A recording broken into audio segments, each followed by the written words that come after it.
Okay, I'd like to call this meeting of the Town of Rhinebeck Planning Board to order. Modification of tonight's posted agenda. KPH2, Tea House, Springville Valley, and Fernwood Nursing Home, and Rockledge have both asked to have their meetings continued. They're not prepared to present tonight. They have a couple of issues they still need to resolve before they can put their final presentations together. The request that I had from Rockledge was to continue their public hearing to February 25th at 7 o'clock. And the request that what we came up with tonight was to put KPH2 on April 6th at 7 o'clock. This is because we have a number of other public hearings scheduled for those meetings, and we don't want to block things up too much. So, with that in mind, if I could ask for a motion to continue those public hearings to those dates and times, it would be much appreciated. So moved. Second? Second. All in favor? Aye. Very good. We will inform those applicants. I have no correspondence or announcements, but could I hear a motion to approve Jim's meeting notes? So moved. Second. All in favor? Aye. Very good. Okay. We don't really have a big audience, do we? This is a straight piece. It is a straight presentation. No decisions are being made tonight. So, anyone have a problem if we just start? Hearing no problem. So just understanding that if someone from the public comes in and we started early, we'll have to back up. We're going to take a chance. And if someone comes in, I'll find out why they came in. If they're here for Rockledge or KPH2, I'll inform them if they're out of luck. So what we're hoping for tonight is a half-hour, 45-minute presentation, and then ability to ask questions and see where we are. What I'd like to come out of this with, if we can, is know where we're going so that we're getting to the point where we have all the information we need to complete the secret process. There's enough new changes that we want to go through the secret process, seeing what we've done in the past, seeing what we have to do in response to what you're presenting tonight that we haven't done before, and try to have all the information so we can get that done. Obviously, once secret is done, then we're in a position to actually move on to approve it, things like that. So,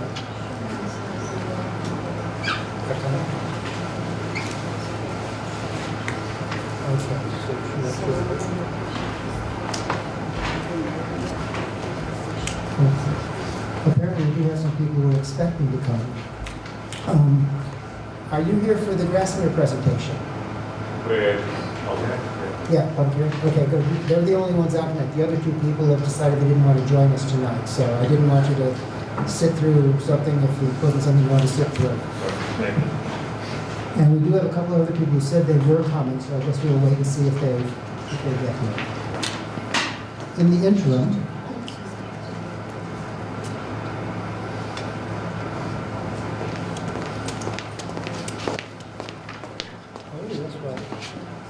yeah, Jim, perhaps, this is going out to Rhinebeck on Canada, and perhaps we could give a little update on where we are at STRs, because I know that was a big issue. So what do you think the town board is now? So last month, I presented to the town board an overview of the short-term rental regulations that have been drafted and kind of the ideas and concepts of where we're headed. And there are a number of people in the audience who spoke about the proposed ordinance. And when all was said and done, essentially the information that I presented in the PowerPoint is available online on the town's website. A copy of the draft ordinance is also available on the town's website for everyone to take a look at. We are not at a point where we are going to make a determination, or the town board is going to make a decision yet. I think there's still some work to be done on that effort. We'll probably have at least one or two more workshops. It's not a public hearing yet. It's still just kind of a workshop phase, presentation phase, discussion. And I am continuing to move forward, making some tweaks and edits based on some comments that we've heard. And we'll be providing additional information on the website as it becomes available as we move forward. I think I may be presenting to the town board in February. I'm not sure we've finalized that yet. But it is moving forward. It is in the town board support right now. We'll continue to discuss it with the public and see where we head.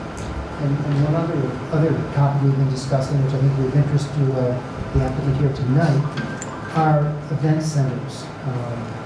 I know that a number of our larger places have done events, weddings, anniversaries, things of that sort. And we are trying to codify regulations on that. Possibly, one thought is within certain country inn applications, that would maybe one of the uses that country inn would also be permitted to take up. So we're working on that. If you have some thoughts about that you'd like to submit. I think it's already part of the country too.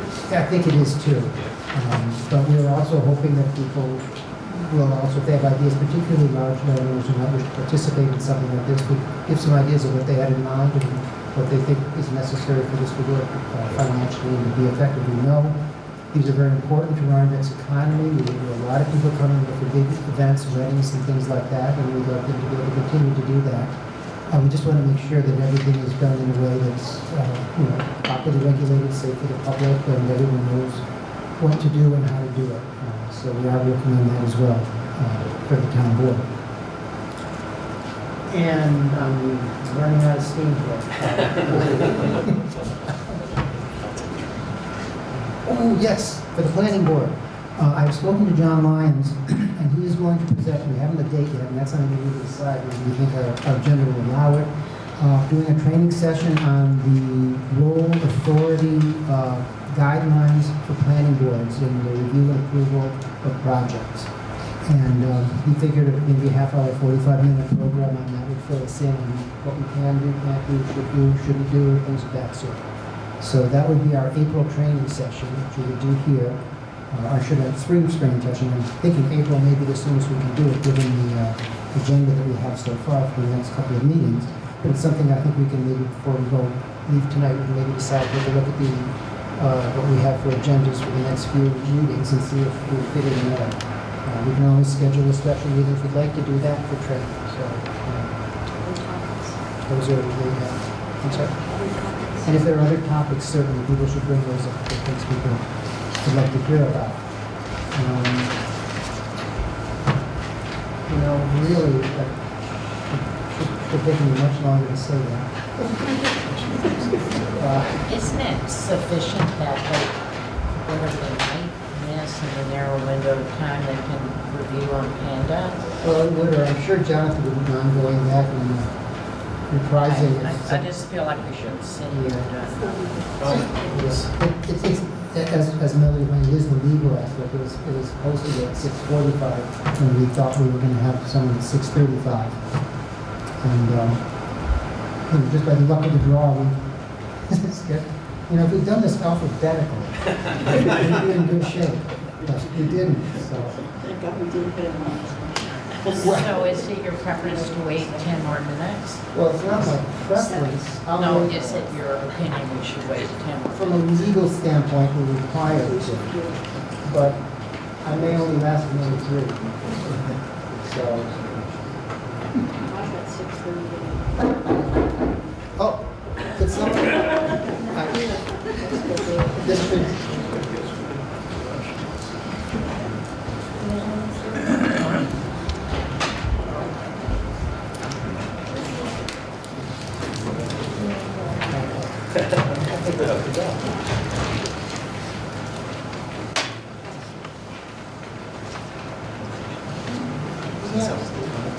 that would be kind of,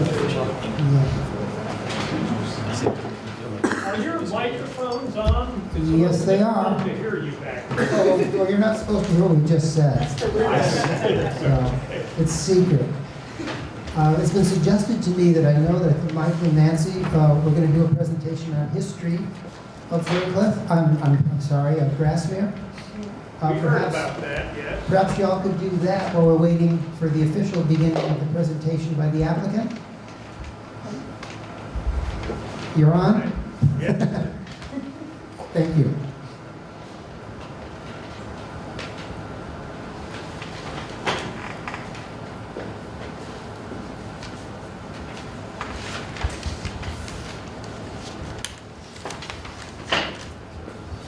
Thank you.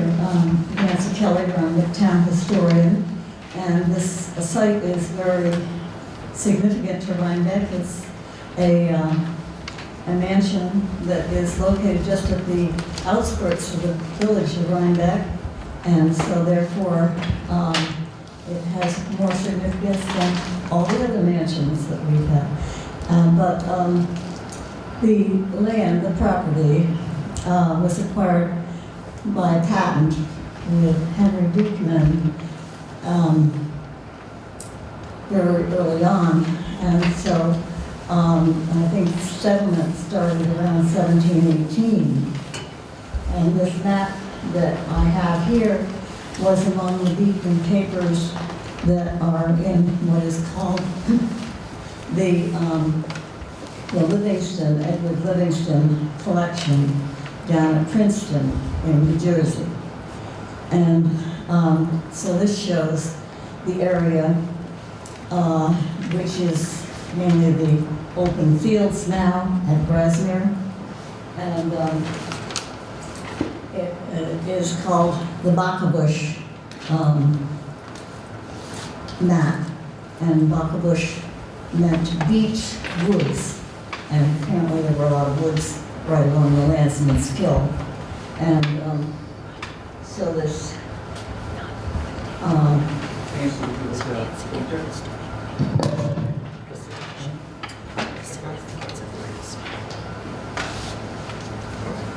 The little red dots. Okay,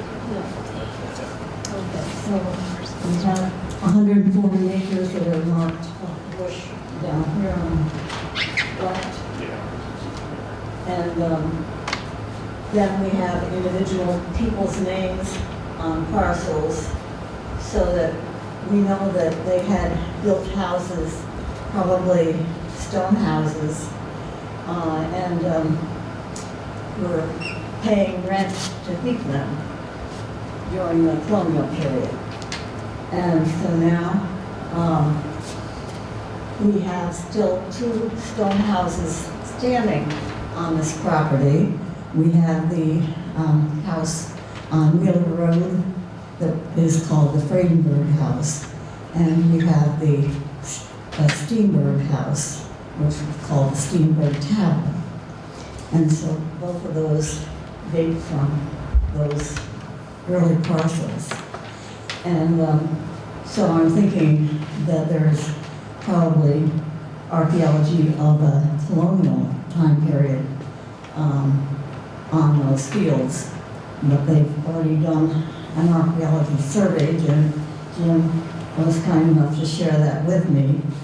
And so I don't know that they had any idea about the history of colonial sites. They were looking for Native American sites, I think. We may want to orient that here, Nancy. This is the Landsman's Kill meeting the Rhinebeck Hill here, just where Mill Road is located, and traveling towards the river here, where it remains Landsman's Kill. So the post road essentially went along this outer edge of the right-hand side. Yeah. Along there. Yeah. And so then I guess the other things that I wanted to mention were during the period of the Grasmere estate, which of course Henry Beekman gave to his granddaughter. So she had that property earlier than some of the other grandchildren did, because he was she was very special to him. And so then they started to build on that, build the mansion before her husband, General Montgomery, left for Canada. And some of his letters back and forth with her are speaking about progress on the estate. But he died in Canada, and she did finish the building and lived there for some while before she went to Montgomery Place in Red Hook. While the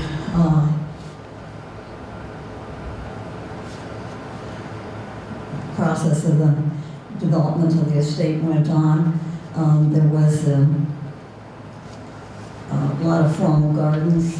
That was a very common thing to do when you had a mansion. You had nice formal gardens that you could walk around, same like the English did.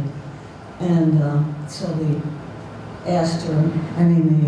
Grasmere Gardens were quite interesting in that they were built on various terraces, so that there was the one that was closest to the house, and then as it went away from the house, there were other levels, and most of them had some sort of fence at the edge of the terrace, and then an opening with a wide gate that looked out down over the meadows. So unfortunately, the fences, some of them were very lovely brick fences with iron gates and beautiful, are all now gone.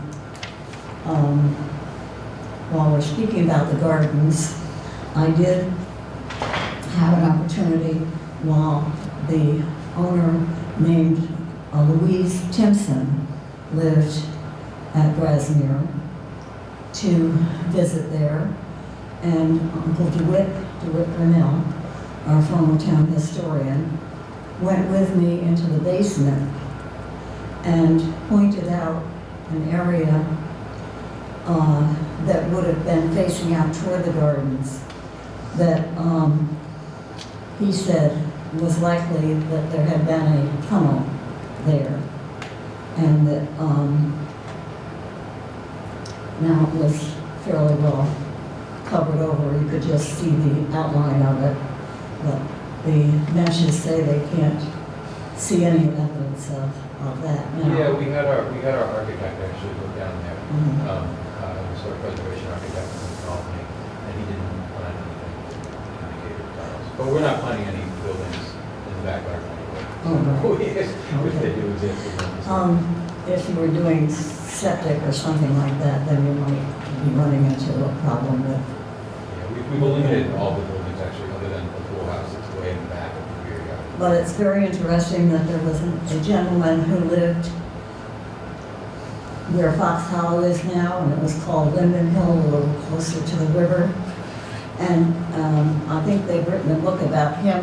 He got very interested in building tunnels. And he was a good friend of Mount Crosby, and they both did birding and entomology. That was their hobbies. He is known to have built a lot of tunnels. In fact, he was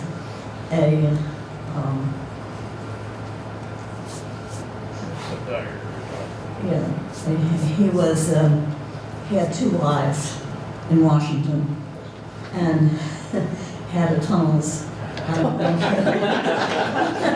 Made that easier. And they did discover the tunnel because a truck had to do something in the backyard and it collapsed. So that was that. And then I had included in my, what I had sent around was some pictures that were mostly the courtesy of Beverly Kane, of some of the original buildings there for the carriage house. And some of the detail is quite unique and would be nice if it could be reproduced in some regard. And so that's kind of my history lesson for the day. Thank you, Nancy. Thank you, Leanne. I see that we're ready for the presentation by the applicant. Sorry, what's that? I was looking at Nancy's letter. We're all set for your Take it away. All right, thanks, everybody. Jonathan. I'm just going to interrupt Jonathan for a minute. I was reminded, if anyone's here about KPH2 or Rock Ledge, they've asked to be rescheduled, and Rock Ledge has been rescheduled to February 25th. They still have work to do to get their presentation together, and KPH2 to April 6th. So if you're here for those, they won't be here tonight. Sorry, Jonathan, thank you. Oh, yeah, sure. Thank you, everybody. So, yeah, what we're going to do tonight is we're going to be presenting an updated and final, in our minds, barring comment, site plan for the Grasmere Development Project in New Country and 2. We're also going to be giving an overview of the landscaping plan for the project. And really, the shift that's happened since the plan that we showed this fall really had to do with reacting to some of the comments that we got from the SHPO letter with respect to clearing out the view shed in the rear yard. And also an exercise that we went through with Adrian from Reed Hildebrand, who's a member of the team for the past several months, and a landscape architect and site planner, to really try to step back from some of these things as we were finalizing it, to make sure that we weren't sort of stepping on any of the precepts that have been guiding us throughout this process. And we discovered in doing that really one of the things that had happened, not to a huge degree, but... May I interrupt? Yep. It's a little difficult for some of us to hear. We're a little harder of hearing. Sure. Okay, is this better? Thank you. Okay, good. Okay. So what I was going to say is the other thing that happened, in addition to addressing the SHPO comments, is we made some changes to the site plan having to do really with trying to clearly define the distinction between the estate grounds and the farm grounds. I think one of the things that had happened is that the two had come together a little bit too much. Adrian's going to talk to this, but I think we've really clarified that, and I think it's helped the site plan. And I think, Melody, that's actually something that you picked up on as well, and I think you were right. And I think we fixed it. So anyway, we'll go through this. We'll try to go quickly. If you guys have questions, stop us along the way, and then we'll be available for Q&A afterwards. And then also, we definitely do want to talk about what's going to be required in order to finalize this submission. Thanks.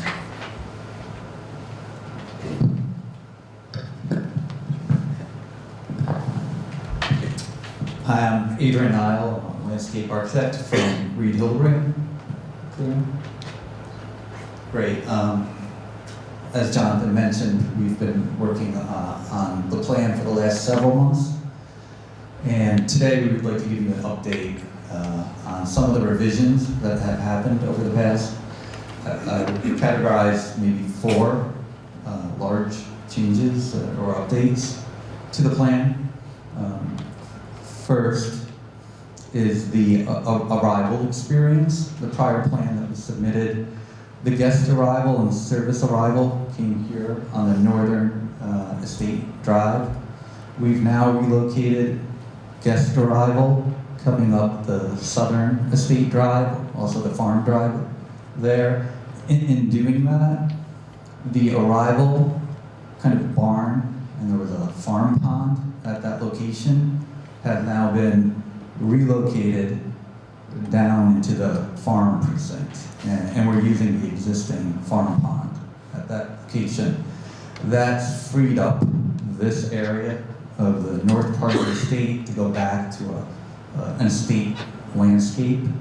It also allowed us to, the parking was here in this northern field. That parking is kind of tucked down here into the southern field. So we've now been able to remove the parking from that north precinct of the property and then look at bringing it to more of a kitchen garden and production area. And some other changes to do with the estate. There were a number of cottages and of huts that were lining the west side of the estate property at the edge of the woods. And then there was a few over here on the east side.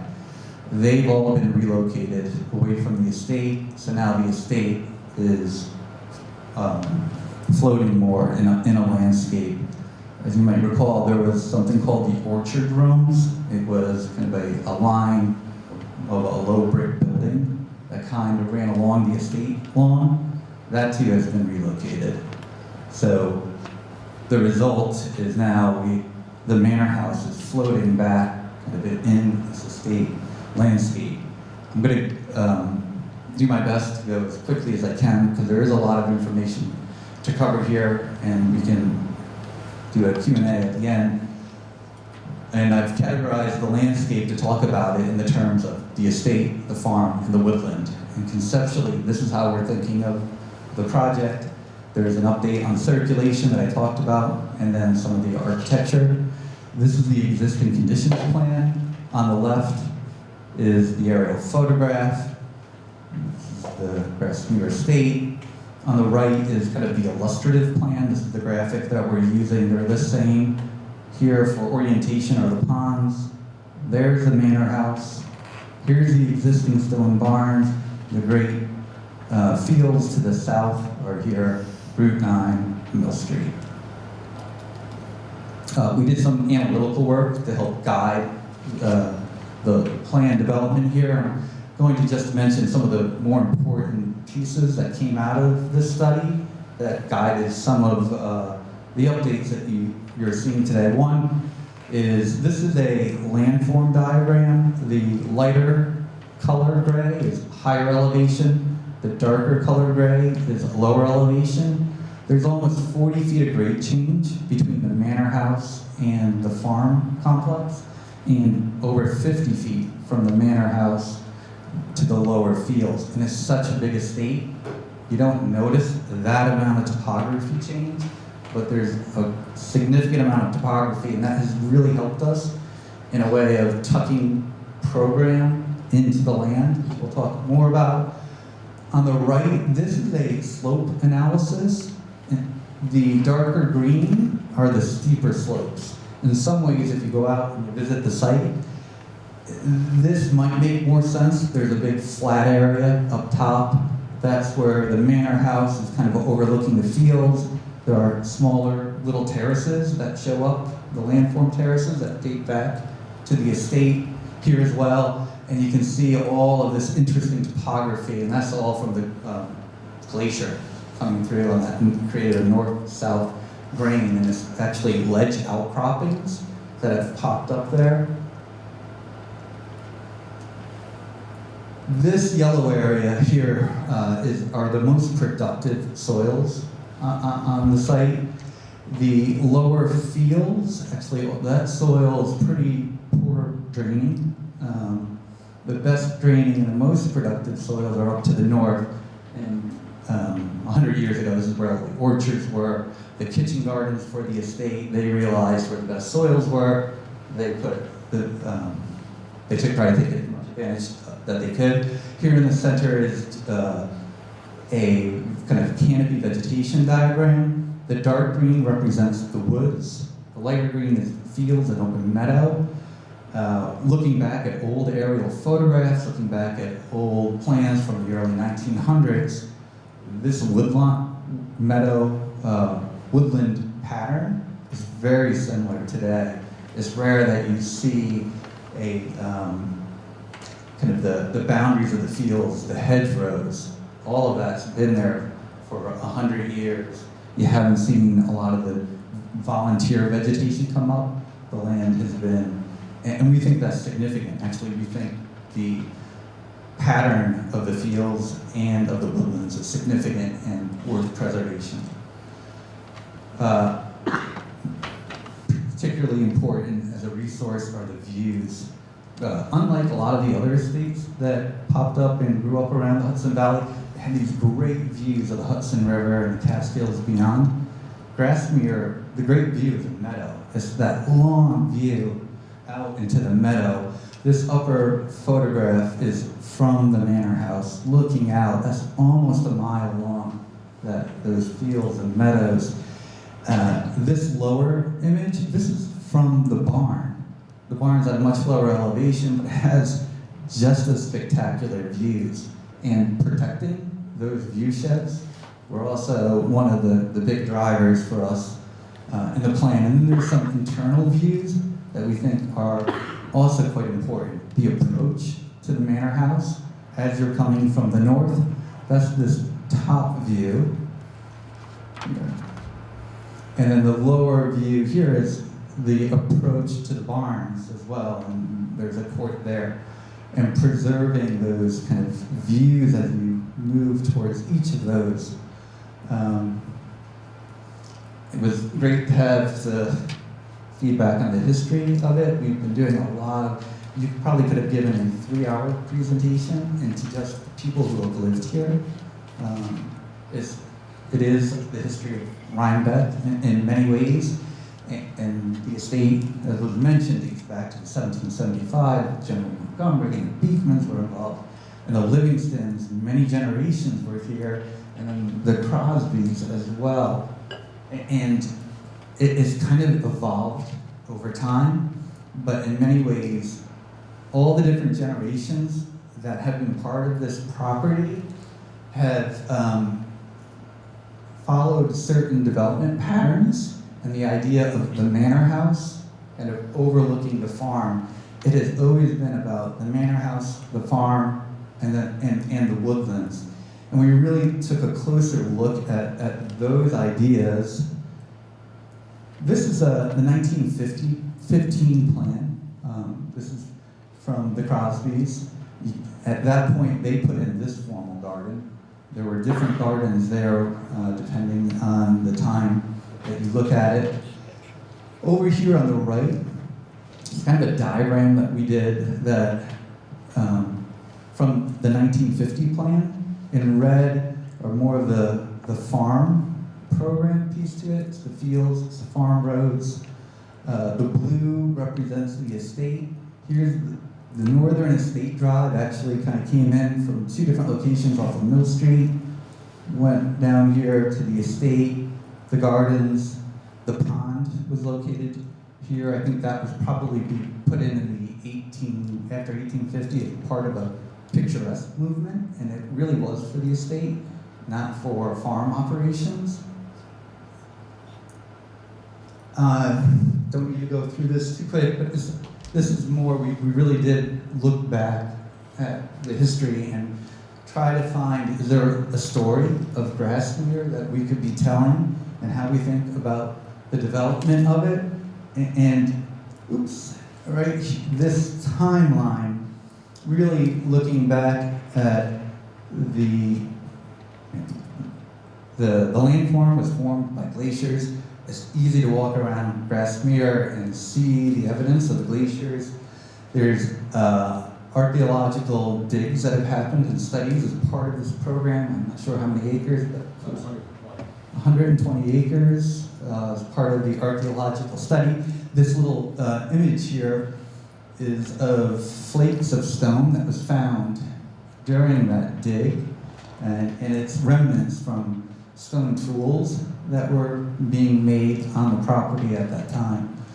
Of course, General Livingston, or Montgomery, and there was a colonial period where the manor house was created, the farm was going, there was a colonial style garden to the south of the manor house. It had a fire in 1824, it was rebuilt, it was a larger structure. It went from Georgian to a federal style of architecture. And it was interesting, then in the 1860s, a 3rd floor was put on, a mansard roof. It was very Victorian, Second Empire. It was very much of its time, just as it was back in the late 1700s. The landscape at this time went to picturesque. So the formal gardens faded. There's remnants of the picturesque landscape that came in at that time. We believe the pond was probably put in as part of that picturesque landscape. Then in the late 1800s, you get into the Gilded Age. It's about opulence and size. The Crosbys take over the property. At this point, they build the big addition on the east, on the west side. They had plans to do a similar addition on the east side. It was about grandeur. They ended up putting in pretty extensive formal gardens to the south. They put the big piers that you see today, the estate drive, and they really invested in the farm at this point.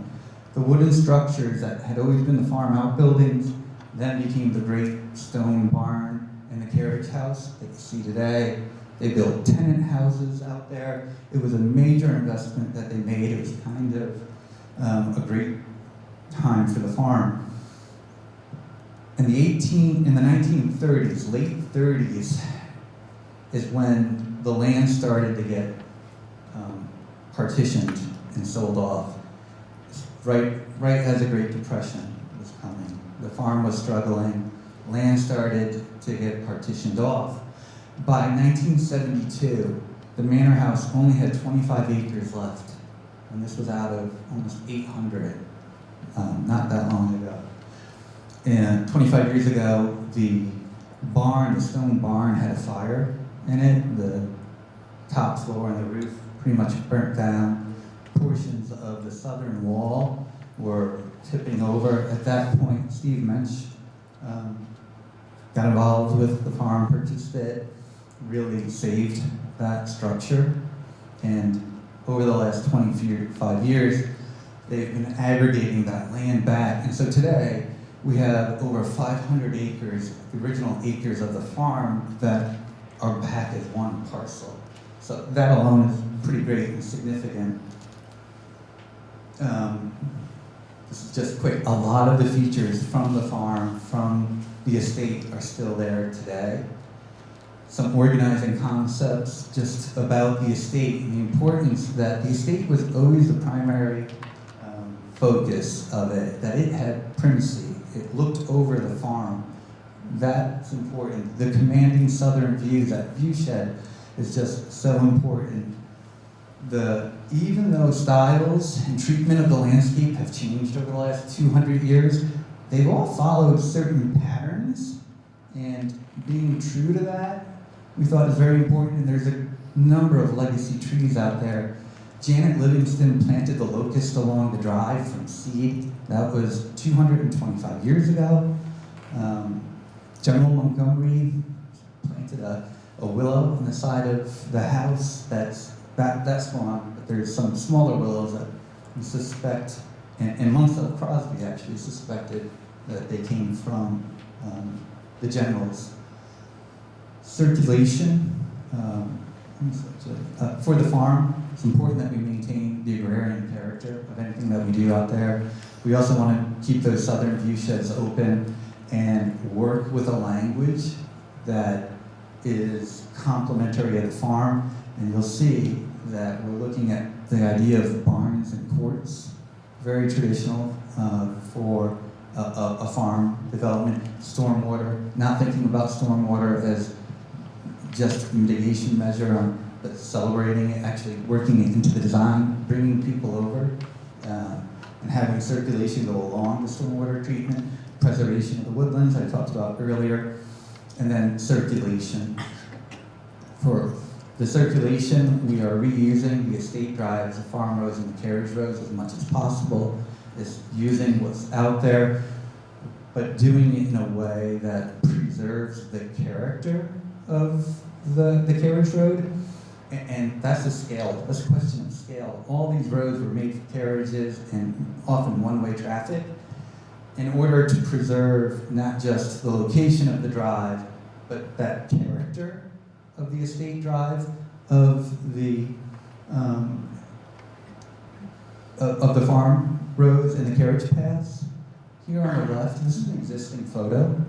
This is coming up the southern estate drive or farm drive.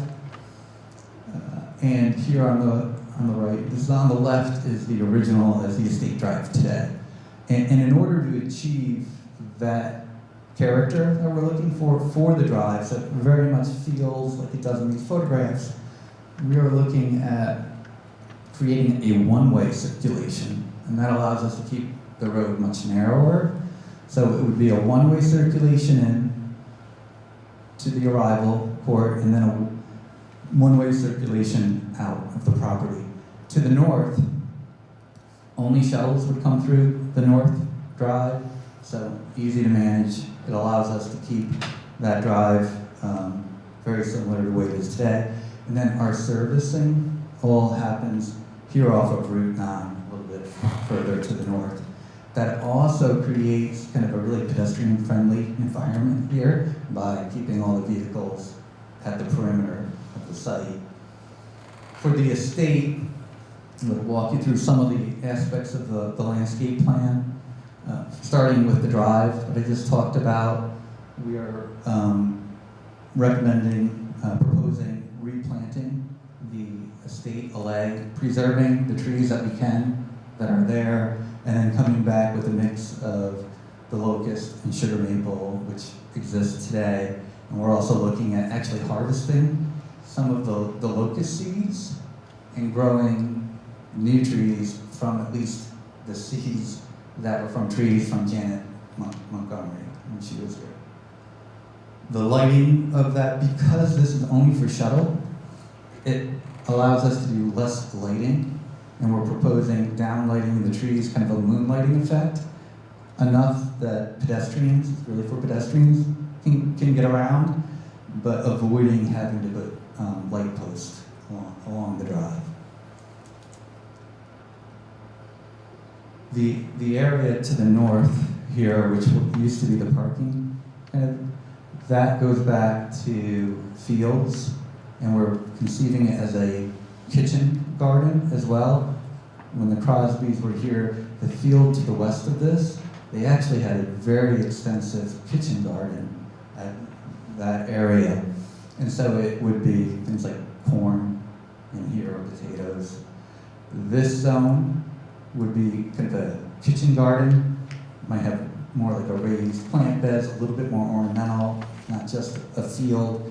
This is an existing mature oak tree that we would keep and work around.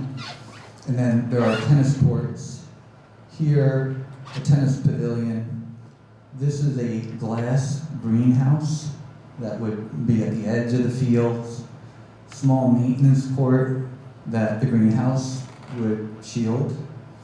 The courts themselves are being thought of as an integral part of a cutting garden, hedges, terraces, so it's not as if we just put the courts on the edge, but really incorporated them into the landscape. What we're calling kind of the rolling lawn, that northern lawn, now that we freed it up of program, it would we would preserve the big trees, look at planting additional trees, and some minor grading just to improve it. The south lawn would go to a big estate lawn, like it was in the past. It would a little bit of grading to level it out. It would feel very much like the estate lawn that was there before. There are perimeter paths on the edge. Actually, those paths existed again in the early 1900s. So we're looking back as we're looking forward. The area around the manor house, the gardens around the manor house, we are looking at some of the guiding principles that have shaped those gardens as they have changed over the years, including kind of that they have been changing, influenced by trends, but they've always maintained an axial relationship to the architecture. It's always been thought of as gardens and architecture kind of working together. They've always been centered on the original portion of the manor house, not the additions that were made throughout the years. This is a larger zone. In this proposal, there is a more of a lawn area just to the south, and this is also program driven as well. This is that original axial relationship that we would maintain. These are flower kind of perennial gardens. It would be contained by a very low wall, small pergola for dining off to the side. To the east of the manor house, this area is a shrub garden, and actually when the Crosbys were here, this was their shrub garden. It had rhododendrons and azaleas, kind of estate shrubs. we would look to do that again, which also provides a little screening and spatial separation from the spa building. And of course, preserving the mature trees, as we're doing everywhere, is important. The estate building essentially is remaining as it does today. Footprint doesn't change, the exterior won't change. The pool building, which is down here in the corner of the lawn, is being conceived of as, in some ways, a part landscape feature, part architecture, in that it has a, this is the building, this is the lawn, this lawn right here. At the end of this lawn, there would be a low wall, much like there has been in the past, that was stepping down to terraces. Here it would be a larger wall. There's building program that gets tucked under the lawn, so it really doesn't have a presence.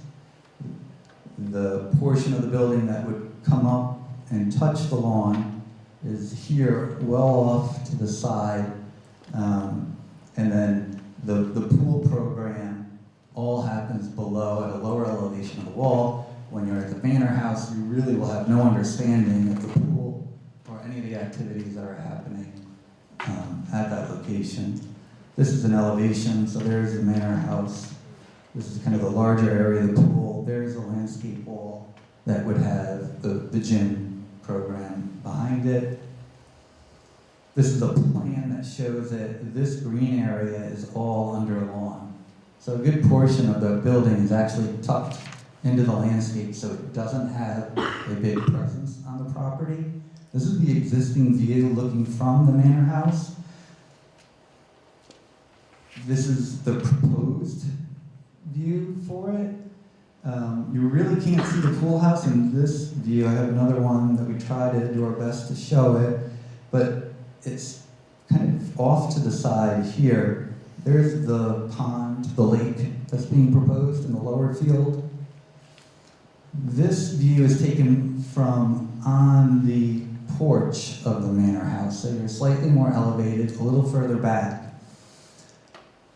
There's the pool house here. This is the existing large peach tree, which is actually in a state of decline. We're going to do our best to save it. But you see, there's the big view, extends long view there. Pool house off to the perimeter, doesn't have a whole lot of presence. The spa building is in a similar location that it was last time you saw it. The last time it was kind of thought of as a couple of barns put together, and we've gone away from that language of barns being right next to the estate and more towards an estate outbuilding. Think of it as like a low garden style building, brick off to the side, does not get in the view shed, has actually nice views of the lake. This is looking from the manor house over to the spa. There's a number of large existing evergreen trees at that location, so it's been placed strategically to preserve those trees. This is looking from the pond back at the spa. You can see a little bit more of the building from this view and the architecture. For the farm precinct, the great photo of the existing barns and I'm not sure what year it's from, but it's probably early 1900s. For the farm, again, maintain urban character, maintain those great southern views, be true to kind of historical development, patterns of development for the farm, for a farm, which are barns in courts or barns in yards. This is an axonometric and kind of the farm complex. And a lot of the program is kind of aggregated. This is the center of activity for it. And by aggregating the program in this location, we're able to keep a lot of the property free elsewhere on the property. open. This is the main barn. Here's the existing carriage house. This is the kids' barn area. This is the kind of a florist area and gathering. There's a presentation barn area here, small gathering barn at that location, and an event barn. But the way that these have been located on the site, they're forming, well, this is an existing court, it really is that language of a court. You go down slope, there's kind of a smaller court with an entrance here to the kids' barn and another way into the reception store and florist barn. This is kind of the living room, this mid-court here, and then we have the big southern lawn. This is from that 1950 plan of Grassmere, and they actually had a structure here, there. They had one right next to it, there. They had a couple more. It's the same concept. They were using their barns to create yards and courts even then. And it's a pattern that you see in a lot of farms. There's an efficiency and simplicity to it. This is that upper court area, and essentially it would be much like it is today as a gravel court. We're looking at a little wall containment here, a terrace for spill out space from the carriage barn. This is kind of a proposed view coming down the drive towards the barn. The kids' barn is right there. You can barely see it, but you still get that great view of the historic structures as you're entering from the north. This is kind of our lower court, the living room area, where it would be a more active space. And then for the southern lawn court, it's quite a large area. It would be lawn, some canopy trees for shade. They would be on the perimeter, so not to obstruct the view from the barn itself. And then meadow, and a low kind of retaining wall that would be flush, that would just provide some definition, and you would feel just the overlook of the meadow. This is looking at the existing barn today. It's kind of the proposed condition with the smaller barn complex, the existing stone barn, still see the carriage house, and then the smaller event barn area.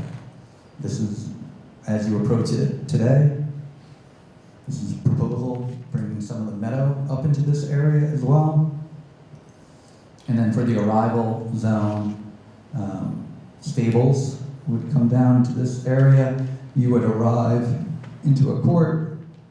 This is stables. It's also guest arrival. Parking would be valeted, or you could, as a regular guest, you could come right in. Parking lot in this area. We don't want you to have an understanding that there's a parking lot here, and so there's a landscape proposal. These bands of green that you see in the lot, that's 20 to 30 feet of landscaping, and we conceive them as hedgerows, kind of like what you would find at a farm. This is a project that we did for the Parish Art Museum in Long Island. It had a similar kind of approach to that. That's the parking lot kind of behind that hedgerow, with the language of farm hedgerows. So the treatments that we're doing, even in a parking lot, if they end up on the farm area, they have an agrarian feel to them, and they're referencing kind of the development patterns of the farm. The wetlands that we have, and the pond. This is the proposed pond area. These are existing. There's another existing. This darker green here at the end, that's our man-made wetland. That's how we're getting our treatment. We see it as a design feature. Here we're showing even a path, bringing people right over it. Again, we're not hiding it, we're celebrating it. We think it could be part of it. It's part of a much larger network of wetlands. On the pond, we're having lake rooms. Now, these were the rooms that were right next to the estate earlier in the prior presentation. They've been moved down to the farm, kind of off here to the west. Provides actually a nice anchor. They're thought of as a very low arcing building following the shape of the pond and kind of the more relaxed condition of the fields. This is an existing photo of where the pond will be. This is kind of the proposed condition, pond and the low structures, the woodlands. This is an existing conditions looking, you can see the farm back here and the pond. There's a lot of great beech trees here as well and through the property, so they're still there. And this photo is great too. It shows all the wonderful mature trees that are in the woodlands. It also shows the topography, a lot of topography, really interesting topography. This is the piece that I said the glaciers kind of came through and they ended up forming all these rock outcroppings and really some interesting topography. We don't want to lose either. We don't want to lose the understanding of the topography or the vegetation out there. And so the cabins you can see now are in the woodlands here and down in that area. They're no longer near the estate, they're no longer in that zone. But we want them to go in a way that we're not losing our trees and we're not losing topography. They're smaller in scale, and for all of them, you see right here, there are these little piers. They're all on piers. There is no straight foundations, and what that means is that to install these, we're just drilling holes and minimizing disturbance to the root systems and minimizing the amount that we have to do to grade. So the grade continues to fall under the buildings like that. Piers are coming up. That would allow us to preserve trees that are right next to these type of structures, and you get a very kind of embedded condition of buildings and preservation of the woodlands. There's going to be a trail network that gets developed, get people out into the woodlands. And then there's some utility piece to it. So John, if you can kind of do that. So I get the engineering part. So we'll get a little into the practical side. As you know, we have been working with the village and looking at both water supply and wastewater. And one of the things that we discovered as we were working through on the wastewater side is that in order to do improvements to the wastewater treatment plant, upstream analysis of the collection system in the village, and then connecting to the village's system down Mill Road and up Route 9, and then the annual costs for that, for your fees for tapping in and waste flow, it became apparent that it's actually a better solution for us to do our own wastewater treatment plant, which is, if you remember when we did the special use permit years ago, that was our original proposal. We had walked away from the wastewater treatment plant when we did phasing for phase 1 and 2 because of the cost of doing it all in a single initial phase. But we're now going to build this all out as one project. And so it's now feasible for us to do an on-site wastewater treatment plant again. The beauty is that in the past 5 or 6 years, the technology has actually improved from what it was years ago when we started this. And we're looking at doing a pre-engineered package treatment plant.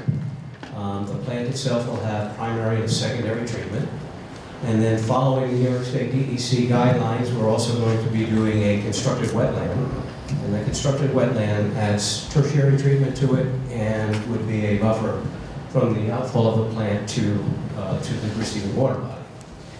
And we're looking to place it in the, as you see here, in the southwest corner of the site, off to the side, back behind where the where Dawes Lane actually comes in onto the property. And as we had noted before, you'll see here, number 1, that is about the size of the plant. It's very small. The plants themselves are built into the ground, so there's very little of the structure that shows. The outfall from that then goes to the created wetland, and that will be very similar to the wetland we're going to create on the east side of the lake. So we'll have two areas that we're creating wetlands on the property, and then the outfall will go to the existing street. The other component that we want to look at is the water. We have been working with the village, and the village engineer, Tyson Bond, has worked with us to do hydrant flow testing out on the property. Let me just have that for a second. Which one is the? This one right there. Okay. Okay. All right. So we're looking at on Mill Road itself, as we had talked about before, the existing main that's on there. It's just a small diameter main that has some calcification in it, meaning that it's clogged up. And then we're looking at, on Route 9 also, there's an existing main that goes down. Those two sections will be rebuilt, and a new 6-inch main will be put all the way through there. Once we get into the village proper, there are existing lines that are 6 inches or larger that come all the way up into the property. We did hydrant testing up in here and on here. They're in the Tyson Bond report. They're test area 3. Test area 3, if you were to take a look at that report, the beauty of it shows that in that area we have more than enough pressure and more than enough volume that if we put the entire Grasmere project right there in the village, we'd have enough for fire flow and water demands for everything that we need. What we had though, whoops. Going the wrong way here. What we have is we have a restricted main that comes through here. There's just an existing 4-inch main that comes through here. There's 8s and 10s on the other sides of that. And so those, we're also proposing to build a new 6-inch main through this section here. And so what that gives us then is from where the high pressure zone is here, we have a connection all the way back down and all the way through to our property. The pressure and the volume of water that we get off of the main right now is still something that we'll do final calculations on, but we have about 40 foot of elevation change from where this connection will be to where we come into the property. And even though we'll have some reduction through friction of pressure and volume through that line coming down onto the property, the 40 foot of head that we have in there will probably offset any loss that we have in that pressure and volume. And so we believe now, based on the results that we've got, that we're going to have adequate volume, definitely, and pressure for both domestic and for fire flow, fire protection for the entire property. So we've got some very, very good results back on that. Now, based on that, there is a meeting with the village in 2 weeks. Second Tuesday. Yeah, second Tuesday. So we'll be working to try to get a final resolution at that meeting that we'll be able to do these improvements and upgrade our service from the village. As you know, the Manor House right now already has a water supply to it, but it's just a household domestic feed.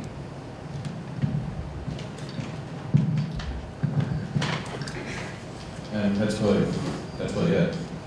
As far as the people, there's a lot to it. Because there's still, I know that the last discussion I had about the village hall, was a discussion about, was a discussion about they wanted a sidewalk going over the different pipe areas, whatnot, going to South Street in the village. Is that still part of the proposal, or they finally decided that's not necessary? No, that was more in the context of tying, I think, initially into the wastewater treatment plant, because that would have required us going down Route 9, a significant distance. And I think the original thinking there was that if we were going to be ripping up that pavement, that might be possible. The reality is we wouldn't have been ripping up a lot of that pavement. We were going to be directionally drilling, so it would have gone underneath the majority of it. But I think that was the beginning of that. But the discussion now really has to do with us creating some pretty significant infrastructure improvements for the village.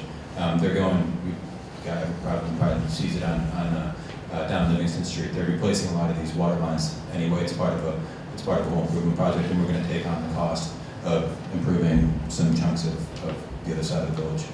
So that's off the table then? We haven't discussed it at all. Well, I think when you're meeting with them, because they actually wrote to us and put it on the table. Yeah, I So know, I but would this, suggest you be asking for them to send a follow-up letter, taking it off the table. yeah, what we're trying to do is, and I'm hoping that we can get it by the next meeting, is based on these results that we had. That was really the one outstanding piece. There was a much longer analysis that had to do with the wastewater treatment plant. That's what took the time up. Water's a lot easier. What we're hoping to do is have the actual full agreement in place with the village. I'm hoping that we can do that at their next meeting. If not, we would be doing it the meeting the following month. But the results were very much what we were hoping to get, and that was really the only question to do with that. Well, And then we'll have official agreement in place, Yeah, like just 100%. whatever they give you that's official agreement, I just making sure that it's specific to rescind that request. Okay. Yeah, George, let's, So, and Melanie, you're specifically the sidewalk issue. Yes. I mean, because the letter they sent to us was very specific that it was going to be a requirement from them. So they've never sent us anything saying that requirement is no longer in place. And I think it needs to be part of whatever conveyance comes from them. okay. Now, I'm going to give you discussion that you're doing a cultural landscape report, which I assume this is the production of that report, that study and report. that you're putting We're not something doing together. a cultural landscape report. You're not doing that. No, I don't think we ever talked about Because that. you discussed with me that you wanted to put something together that we could then share with Mr. Birnbaum. Yes, which was basically this This presentation. is the presentation that you wish us to share with you. Well, I think, Adrian, you answer that question. We probably could supplement it a little bit for that type of, Okay, and I would just, get it to where you want it, because that's what we will submit to him. So make sure it's what you want him to see, what you want him to comment back to you. Sure.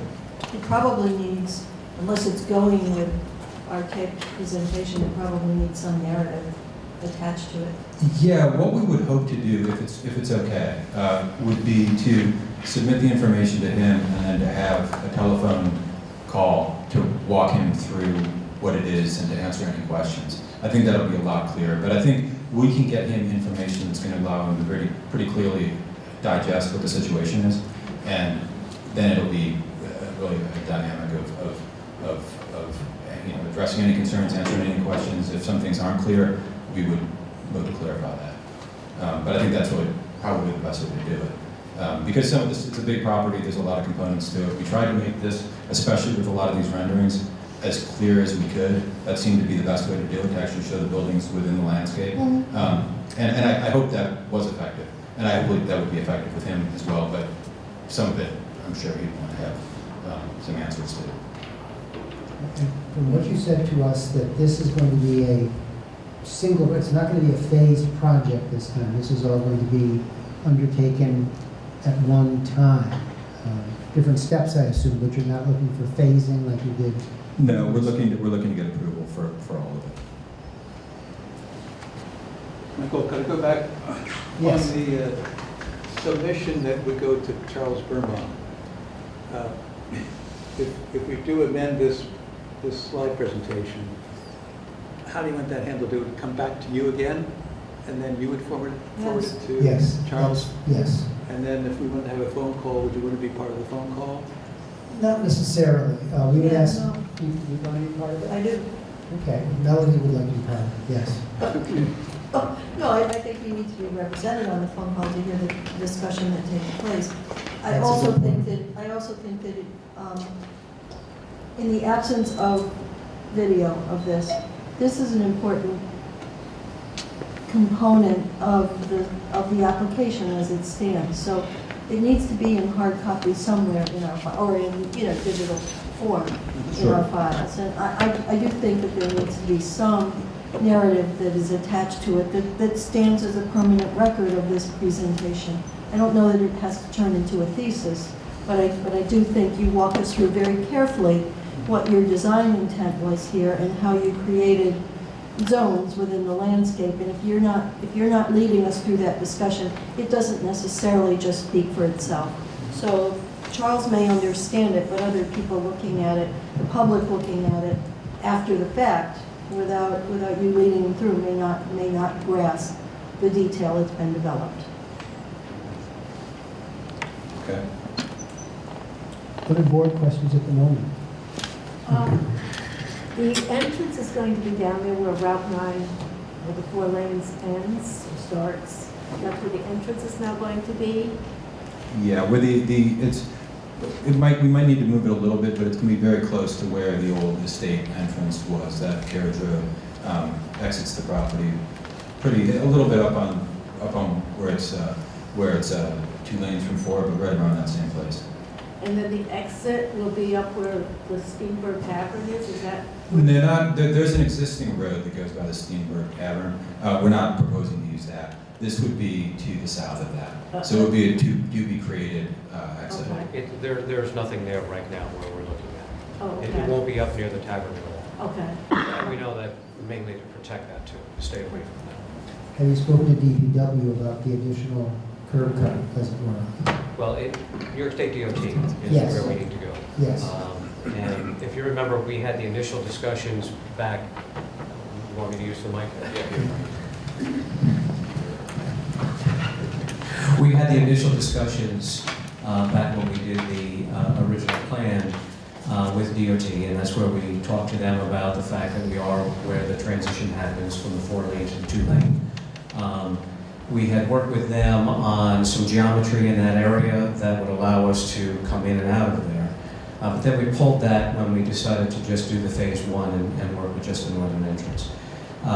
We believe that we'll be in a better position with them now because their biggest issue was entering and exiting traffic both in that area where that transition zone is. We have to get a little bit more of the geometry of this design worked out to finalize an application to the DOT. And I think that one of the important parts of this meeting and to get Charles's buy-in on what we're looking at here is to get that before we go back to the DOT in earnest with a complete application, only to find out that there's some objection to doing that. So that's our only reservation at this point.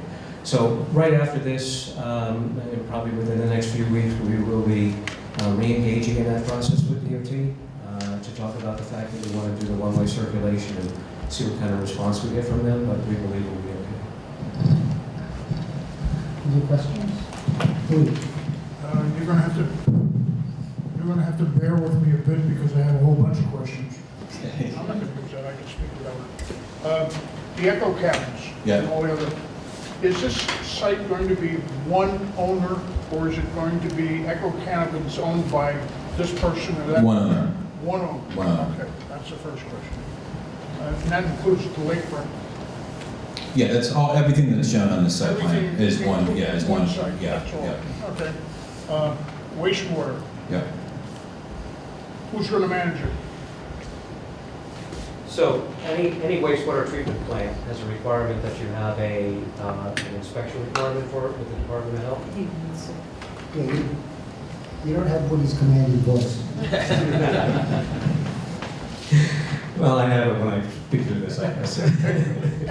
So, any wastewater treatment plant design has to get approval from both the DEC and the DOH, and part of that is a requirement for weekly maintenance on it. There's a management for it. You have an operator. And so once it's up and running, you have weekly reporting that has to be done, it has to be tracked, and our reports would then have to submit it to the Department of Health annually to show that you're in compliance with everything, and we need to have that to keep the plant going. A lot of the people in this community have heard this voice of mine before on sewage plants because the town got burned big time down in the Cove Road area where the owner of the sewage plant went belly up. Granted, there were a number of private institutions along the road that were serviced by him. This is going to be one service. My concern is protecting the town of Rhinebeck. If your sewage operator or your business goes belly up, we don't want to get the town stuck with that sewage plant. Correct. And we So- want to have that resolved. Right. The one thing that you have to realize here is that there's no need for a transportation corporation. And any facility that you're talking about, typically where you've got multiple users that are not owned by the same ownership, they create what's known as a transportation corporation for it, and there's a plant manager. And so what's different here is this property and everything that's on it will be owned and operated and managed by one company. All right? And the only way that their facility continues to work is if they have water and sewer. And so if their sewer system for some reason goes down, their business shuts down. And if their business shuts down, there is no sewage going to the sewer. So there'd never be a time when, in any case, where the town would ever have to take over the sewage treatment plant. So that's a given. We have a very well thought out program here. This project, I believe, will be incredibly successful for the region and for the town.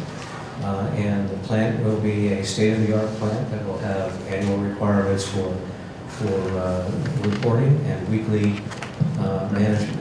So there should be absolutely never any risk at all that the town will have to step in. If I could butt in for just a moment, I had the same concern that Woody had. So I called the Dutchess County Health Department, and they said if it were residential, if you were doing, let's say, condominiums, townhouses, something like that, the town could be stuck with it, and then we would ask you to do what Rockledge has done, a coordinated water and wastewater, operating the plant at Rockledge.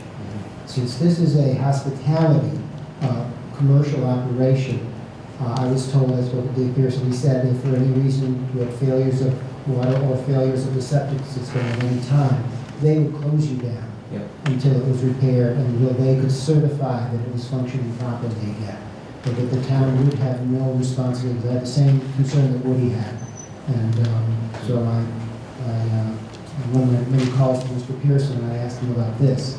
And because it's not residential, the town would bear no liability, no responsibility for it. It's good. That's my answer. While you're up here, good information, thank you. Water flow on the property. Who is going to maintain the water lines on the private property? Will that be the village of Rhinebeck or No. you people? No, so the village, where the water line comes onto the property, there'll be a master meter that the village will own, and that's what will monitor how much water we use from the village. From that point on, they're all private lines, they're our lines to maintain. Okay, because that brings me into my next concern is hydrant spacing and dry hydrants. Mm-hmm. When you do your site plan, please show them, and because that's important. Right, well, and the other thing is, just remember, the last time we did this, we did go out to the 2 fire districts that cover the area, and we'll do that again. With a modified plan, we'll go back to the fire districts, we'll make sure that they understand our systems. At that time, we'll be able to talk about how the systems are going to be sprinkled, because that's our intent. And we also, at the time, we had shown the dry hydrants that connect into the lakes. We'll continue to show that again. And assuming that we have the pressure that we believe we're going to have now with the upgraded lines, we'll be able to have hydrants on the site. And, as I said to you, the volume of water will be significant. The amount of water that we'll have available to us will be significant. And so with a pumper truck hooked up to it, we should have no problem. But again, those are things that still need some engineering to get them worked out. Thank you. Ray, do you have questions? I think it's... Yeah, so regarding the water system, based on the current information that you have with the village, just a sense of scale, do you have a length of the new water line that needs to be installed or replaced? It's been a while since I looked at it, but I do know that what goes along Mill Road and up Route 9 is about 700 feet there. And up in the village, I want to say it's no more than 300 to 400 feet. So a little over 1,000. Probably around 1,000 total, I think is what we had talked about. Based on that water line replacement and both the flow as well as pressure, is it anticipated that you'll have enough flow and pressure so you'll not need any storage tanks or fire pumps or anything like that for a sprinkler system? I can tell you that storage, no. We won't have a need for a storage. Until we do the pressure analysis and chase it all the way back, we do now have what we need for fire protection for the stone barn, which is the largest structure. And so that's what we're going to use to model to see whether or not there'd be any need for a booster pump at any of these buildings. My guess is that we'll be okay, because as I said, from our connection point all the way down through where we're upgrading the line, there's 40-foot of head change on that alone. And then, for example, down to the stone barns is probably another 30-foot of head change just on the property. So, I think we'll be fine on the pressure, but we still have to calculate that. Do you anticipate sprinkling all the buildings? I as far as the don't know that we're going to do the small residential buildings. I don't believe we are. We're just doing the larger group builders, so the manor house, the stone barns, the event pavilion, all of those buildings would be sprinkled. So they're going to be doing hydraulic analysis. Again, once you get the information from the village, Yep. you'll then continue your hydraulic analysis throughout the site to confirm you have the flow and pressure. Correct. On the wastewater end, have you had any initial discussions with the DEC as far as discharge limits or anything of that nature? I know it's very early in the process. Yes, so no, you may- not yet. Okay. Have you anticipated the need for perhaps phosphorus removal or denitrification? Haven't really gotten into that yet. The plant has the capability for it, so we can. Do you know what type you were looking at?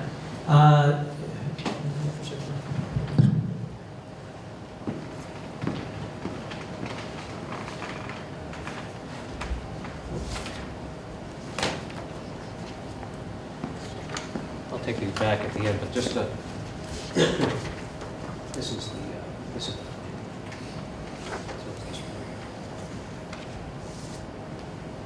Okay, so there's,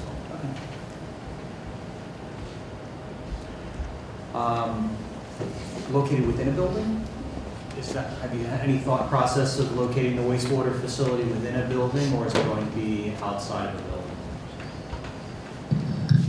So as we had said before, what we're looking at is, this right here is where it would be. You can see most of the development is all over in here.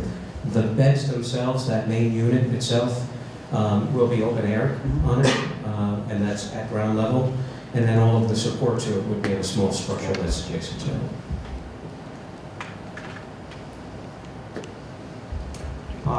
Traffic-wise, again, based on the new locations, you're going to be updating your traffic studies as well, as you make that submission to DOT?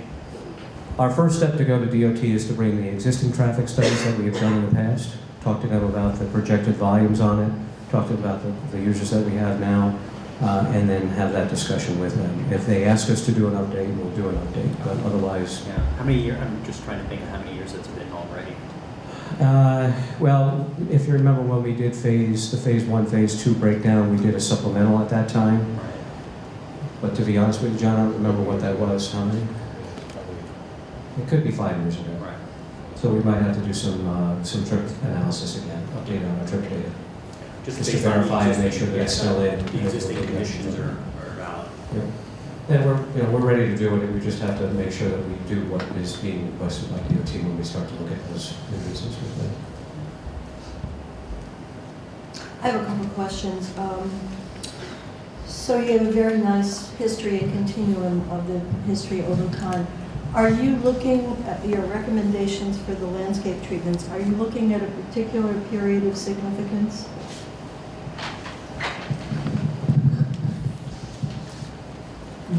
We looked at it, there's several, actually, periods of significance, so depending on where you're referring to. The estate drive itself, we're actually really going back to the original. That's the entrance off Mill Road. Yeah, the north drive itself. Then the northern landscape, which actually lends itself quite well to the picturesque, probably because it was at one point. We are going back to that piece of it. To the south and other areas of the, we are referencing kind of the guiding principles that laid out prior gardens, but we are doing a more contemporary garden to the south with the lawn, more of its time. So you maybe are working off 2 periods of significance based on the location within the overall landscape? I would say almost 3, Almost. because you have the colonial, and then you have the But different Victorian. zones have different periods of significance. They all do. It is kind of which period do you want to reference back to? So the northern entrance, and I just had a little trouble following it, so just clarify for me. That is the area where you're going to be introducing these new recreation greenhouse. So as you're coming in that original Mill Road, you're going to see those things along that road. So that's a new introduction into that area of a different use. Right, but that would be on the far western side of the field. So the portion along the road would be more of the western fields. side? Yes, so eastern, I'm sorry. Okay, that's Eastern. what, so as you approach, as you There. come in that road, I realize it's shuttle, but as you come in there, on your left will be the tennis courts, garden, kitchen garden, so that's, Right, I know that would be kind of the corn, a good portion of it, or whatever they're growing, that which will probably rotate from year to year. okay. And then kitchen gardens, and then courts. Yeah, I don't have a good understanding of that. I mean, I hear it, but I'm not seeing it, so I don't really understand how that fits in. My last question is, did you didn't specify, I'm just curious about the building materials on the new barns that will be down by the big barn? You talked about the number of them, but you didn't talk about what that building material will be. Right, I think that's all in the plans that are getting submitted. It's primarily wood, all down there. And there's more description of material actually for all the architecture. It's just a lot of information. Right, because we haven't seen elevation, I mean, we haven't seen elevation. Yeah, here, Lucy. We submitted all the elevations and the floor plans for what we presented this fall. I'm going to tomorrow submit both electronically and in hard copy, the full set of everything that's shown on the site plan. So you'll have the elevations and floor plans for absolutely everything. Okay, thank you.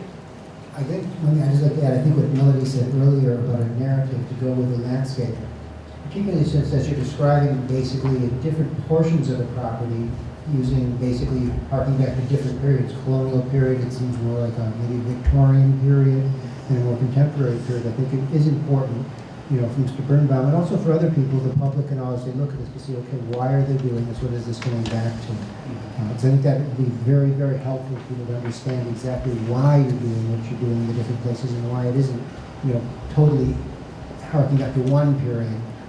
Why you feel the necessity, why you feel it's going to work best with the uses in those areas and the structures that you're proposing to use. I think the narrative will probably be critically important. Other questions from board members? Well, Jonathan, the number of rooms or guest accommodations hasn't changed? No, And no. How many is it all go for? It's 110. Thank you. Sharon? Where the septic or the sewage treatment plant is that's right on the corner of Dawes Lane? Is that the property line there? That is right on, Dawes Lane runs up about halfway up that field where the septic is located, and then cuts into the woods. So basically, if you're coming down the mill, there's that whole row of trees that I think you know what I'm talking about. That if you're walking down, you can sort of see the barns a little bit through the trees off the mill, way up in the distance. This is basically by those trees, but the plant itself is going to be buried, so it's not going to be visible from the mill. And if there is anything that's visible, we're going to screen it. Yeah, but I was just wondering, so that'll run into that little stream that comes into the backside of the pond. Yeah, which has got sufficient flow, but it's actually going to discharge into the wetland.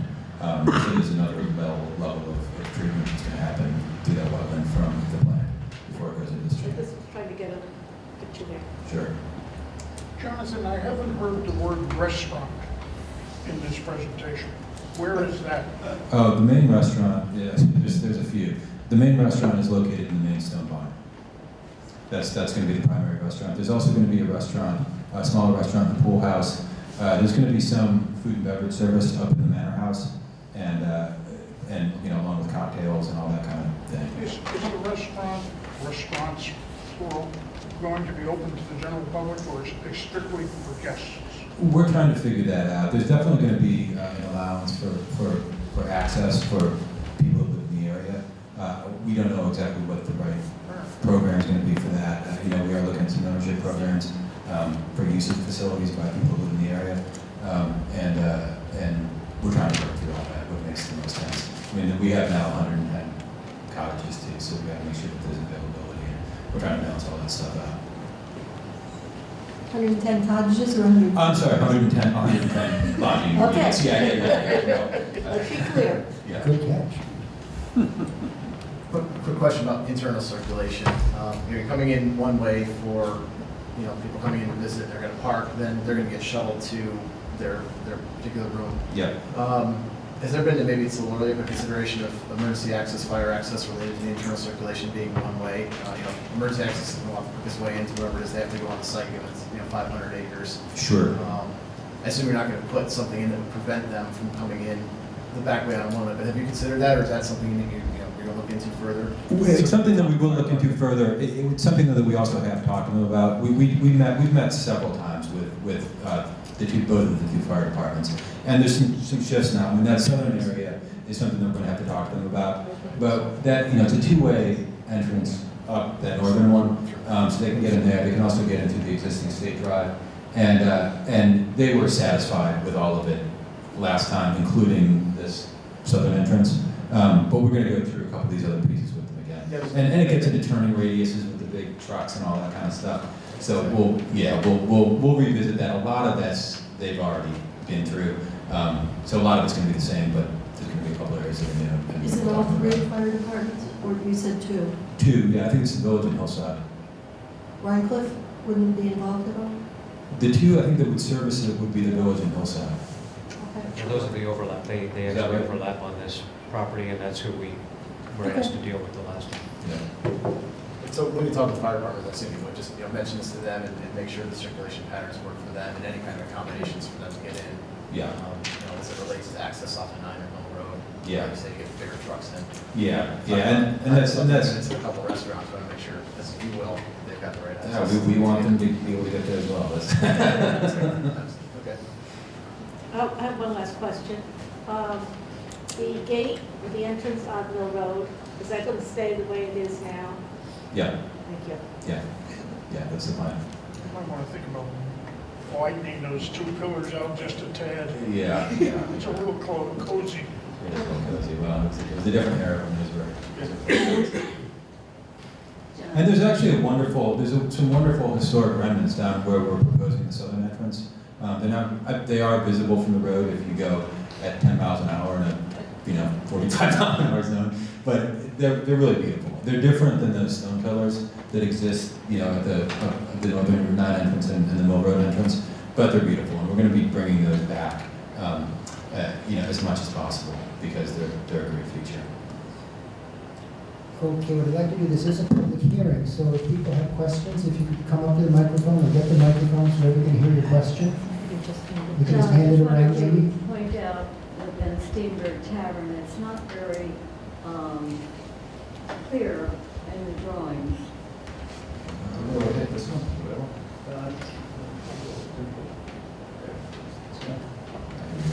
Steenberg Tavern is located right. That's a good question. I don't think we have it on this particular map. If you go back to the first slide that had the aerial, side by side. Okay.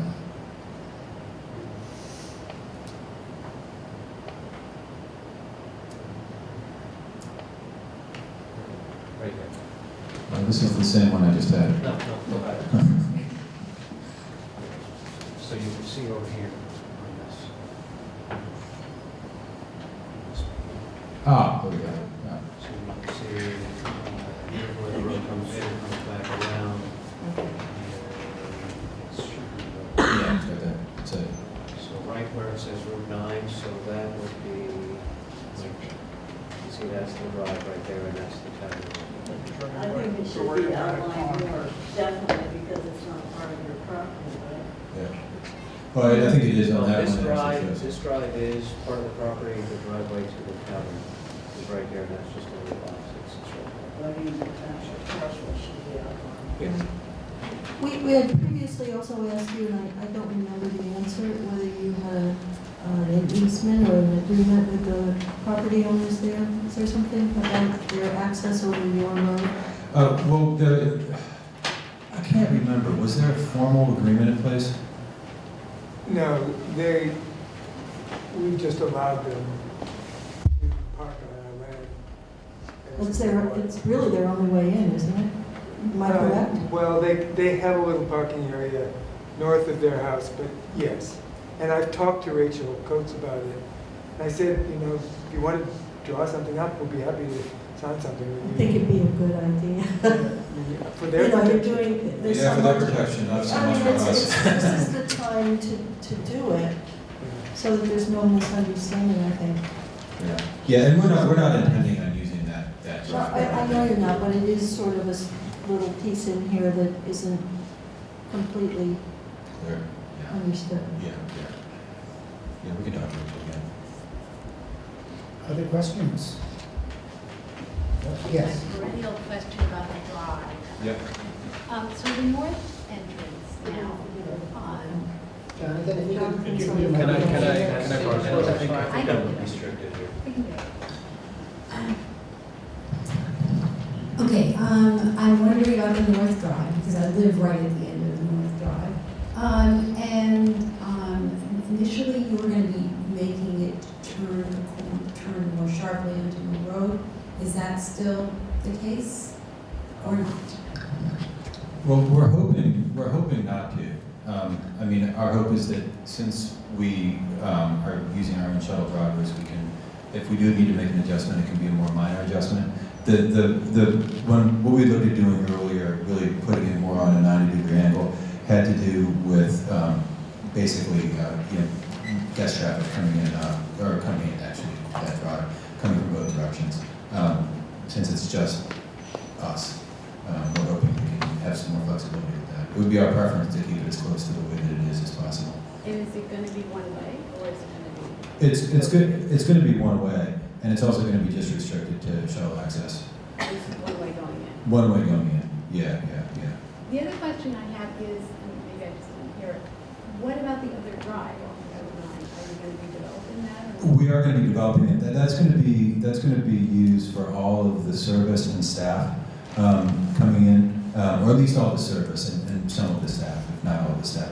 But the idea is that by creating the two entrances, we can set a separate. I mean, there's a couple of benefits from it, but one of them is that we can separate the front of the house, meaning the guest experience, from the back of the house, which are the service vehicles and some percentage of the staff traffic. So it's going to make it less crowded, and nobody's going to have to arrive behind a maintenance truck or something like that.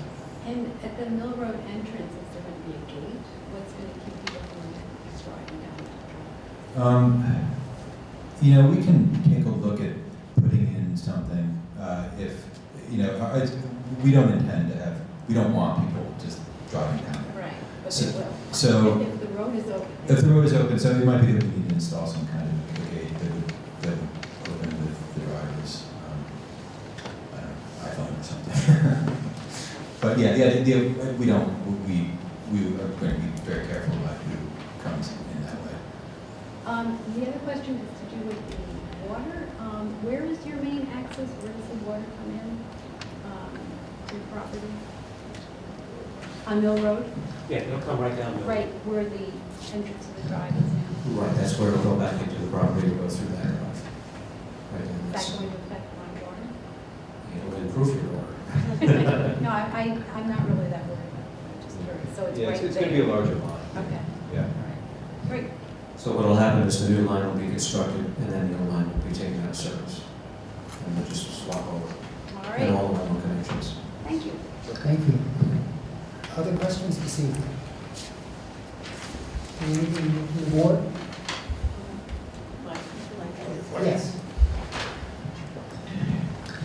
There's a portion of the cemetery that's right next to you, right against you, more specifically the Green Cemetery. Have you had conversations with them? Do you plan on conversations with them regarding what will happen in the adjacent area? Yeah, we have. They're pretty excited about the idea that there's some existing power lines. There's an easement. Originally, it was part of the regular property, that whole cemetery. It was then gifted for use as the cemetery, but an easement was kept in place to allow for utility access. Part of that utility access is our power lines that run through that. And we've historically had a problem with branches falling in the power lines, and they go down, and then we fix them, and it's not the best situation. As part of the project, what we're going to be doing is putting those lines underground on the drive coming out of Mill Road. So the cemetery is pretty happy to see that happen. That's really been their only concern. And yeah, so that's where that stands. And as soon as we can get going, we'll do that. Anything else? Okay, well, it seems after tonight, we have I think, a pretty good picture of what you're proposing to do. Obviously, what we're trying to do is get to the point where we can proceed with a secret review process of all this to see where we are and see if we need any further information. I believe from what you're describing, a lot of the engineering is yet to be done because you have a number of other things you want to resolve first, such as Mr. Birnbaum's commentary, what he has to say, and if there are any changes you have to make. We're waiting for, I guess, elevations, things like that of the buildings, materials, things like that. I think we responded to Melody on that. Yeah. Having the village, even the village all set to go with an agreement on the water going into the property, DEC for the sewage disposal, DOT for the entrances along Route 9. I'm assuming we're still okay with Mill Road as far as that entrance is concerned. Yeah. And what we, I believe, and George, jump in here if I'm misspeaking, but I believe what we look to do with respect to the DEC and the wastewater treatment plant and the Board of Health is to get a conditional approval based on information that John provides to Ray. But some of the details of that are going to be worked out probably directly with the Board of Health. And it's also the wastewater treatment, the company that actually builds the systems, provides a lot of that engineering work. So there's a good amount of back and forth that's going to be happening with DEC and Board of Health. And what we hope to do is to get the board approval subject to finalizing those approvals with DEC and Board of Health. Well, what we can do is we can do a preliminary approval such that I would be authorized to stamp and sign the final plans once we had in hand all the different permits required. Yeah, exactly. We did that in the past, and that would allow us to proceed and go through the process with all of those agencies. So what you will be doing is you'll be working with Ray as we've done in the past, and you don't have to, go to the planning board to do that. And I think to try and resolve all the different engineering issues, he'll let you know what he needs so that he can do his job, so he can report back to us. I think we'll be participating when you're ready to go to Mr. Birnbaum to set up probably a conference call so that a couple of us will also be participating so we know exactly what's going on and make sure that our concerns are being discussed at that discussion. We're probably going to wait to see the elevations, some of the different architectural things that you're putting together so we can see exactly what the buildings look like, elevations, materials, things of that sort. Sure. So I guess the next question is, we need to continue this public hearing. I think there's a fair bit of work to do before I think you're going to come back and be able to present us with, updated information, things of that sort. Well, I think we'll be able to give to you the information for Charles Birnbaum in fairly short order. Okay. That we can do. Really, the piece that we've been holding off on is some of the detailed. And when we say detailed engineering, we're really talking about stormwater, because that gets adjusted based on all of the building locations. And we did it for the whole old scheme. We don't want to redo all of that if there's going to be any modifications. We just want to make sure everything's locked in before John completes that and gets that over the way. But that's that in terms of what is outstanding. I think in terms of the preliminary approval, I think that's sort of the big one. We just want to make sure that we're, as I said, that we're locked in before we finalize that piece. Well, I guess what I would like to do and ask the planning board if they're comfortable with this is for you and Mr. Birnbaum, when you're ready with what you want to send, provide it to us. Yep. Then we, the planning board, can take a look at it and decide, this is what we'll send down to him. And then to have probably a conference call at some point, let the planning board be comfortable with appointing a few members to do that, and then report back to the planning board, rather than, try to have us all sit in one room. And are you all comfortable with that? And are you comfortable with that? Yeah, we're comfortable with that. I mean, I think what would be helpful probably for everybody on the front end would be to get a clear scope of what he's going to be reviewing, because I'm not really clear on exactly what his role would be and how it would relate to SHPO, because we're also getting, we got a review letter from SHPO. We're also going through a tax credit review with SHPO, which is going to include, the entirety of the site plan review, the building review. We're getting them all kinds of detailed information on the manor house and what the planned restoration looks like. And I just get worried that some of this may be sort of at best redundant and at worst potentially conflicted. I mean, we're not looking for the things about the architecture of the buildings, things like that. He's looking for basically the preservation, the utilization of the landscape. You know, where you're putting the buildings, how big, how are they going to integrate in. But one of the pictures you had tonight were trying to show us, this is the landscape, how it is, this is how these buildings will fit into it. Sure. That's what he's going to be looking at. And the discussion, as Melody said, the narrative you're going to give. Why are we doing this way in the north, for the picturesque? Why are we doing this down by the farm complex? Why are we doing this over here?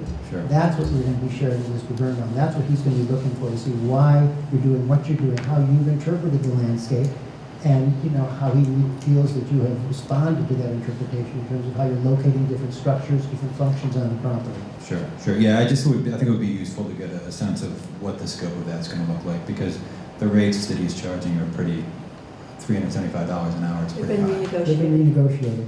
Oh, okay, good. Well, that's good news. Hopefully not us. Using twice as much. Yeah, because we are going to be going through a lot of the same stuff with SHPO, and it started a little bit with the letter that we got, and they were asking some of the same questions about preservation of view sheds, and as we get into, especially the Grasmere is its own historic district, so in order to secure the tax credits, SHPO can be reviewing the entirety of the site plan, which includes landscape elements, as long as the buildings themselves. And so they're asking for a lot of details around the buildings, but they're also going to be looking at the entire site plan, and that's within their purview. So we're going to be going through, it seems like a very similar review from two different people. That's the part that I especially would be worried about one of them saying one thing and somebody else says something else, and how do you resolve that? So anyway, I'm just putting some of this out there because I want to try to get everybody what they need, but we're also then trying to get through the process in order to be able to start construction by early summer, which we really need to do if we're going to open in summer 2 years from now, which is really important on our end. When did you say your meeting with the village was? The meeting in the village, the next meeting in the village is the second Tuesday of every month. So it would be the 11th. It would be the 11th, and we're hoping. We just got these test results back from the hydrant drill stuff, so this is sort of hot off the presses. But the results are exactly what we were hoping for. So George's partner Victoria has reached out to the village attorney, and we're seeing if there's a way that we can just get this agreement put in place quickly. And I'm hoping in time for the next meeting. If not, it'll be the meeting after that. We haven't said when the next Yeah, meeting is. we're still working that one out. I think that what you were giving us tonight, and what we were hoping for, I think is what you tried to produce, is how you are basically developing the visual aspects of this project, as opposed to specific engineering, specific things. Sure. Which is what Mr. Birnbaum would be looking at. And it seems to me that's what you put together here, and with a narrative. I assume this is also what you were presenting to SHPO, basically the same discussion, the same explanation, the same presentation. So I was going to suggest with SHPO, based on their letter, that we provide them just all of the building elevations and floor plans that I'm going to be giving you tomorrow, along with this presentation, with the same idea that we can have a conversation with the person that's done the review, and then walk them through it, answer any questions. Well, it strikes me that this is what you want to send to Mr. Birnbaum, is what you presented to us tonight, with a narrative. Yeah, and Adrian had wanted... Supplemental Right, information. and the sooner we get that to him, the sooner we can get his comments back, so if there are any changes that might need to be made before you get too deeply into it with SHPO, because it sounds to me it's a far more technical discussion with them than it's going to be with us. Yeah. That might be to your advantage. Yeah, we're going to be moving quickly. I can promise that. Well, I don't know that we can do this, maybe George would have a better idea, but, it may be possible, we can ask, that when we schedule a conference call ultimately with Charles, there may be a way that we can invite SHPO to participate in that conversation as well.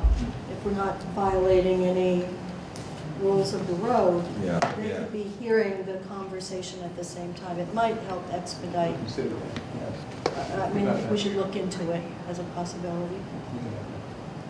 So you get to us as soon as you can, what you want us to get to him, and then we can see if we can work out participants in that discussion, over whoever's comfortable doing that. And that, I think, will expedite the process. And at least then we'll get the answers from him, we'll get the answers from him that we need.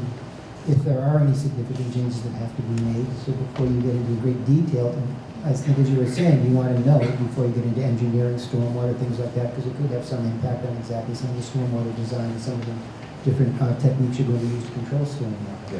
So I think maybe that is the quickest thing you really want to get done. Yeah, that's definitely what we want to do. We want to have that discussion. I mean, we're very proud of what we presented tonight. It really, I can say, sort of 100%. It's the result of like hundreds of thousands of hours of work and a lot of care and a lot of sort of priority-based thinking. I mean, this whole project's been a labor of love, and we've been trying to make it as good as we possibly can. So that's what we should, I think, you should move forward with that. Yeah. And, sooner than later, which brings us to when should we schedule a continuation of the public hearing?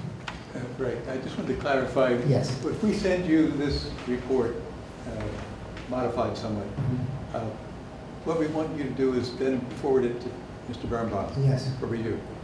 But you had mentioned about having the board look at it and see what you thought of it. I didn't want to slow the process down. That doesn't seem So what necessary. I'd like to do is ask maybe a couple, if it's already the town board, planning board, just have a couple of members do that, just to take a quick look at it. Okay. And not the whole planning board. And not have a meeting. And not Just wait for a meeting. thinking about No. scheduling. Yeah, we've all seen it, if there's, modifications, we have a couple of people looking at it.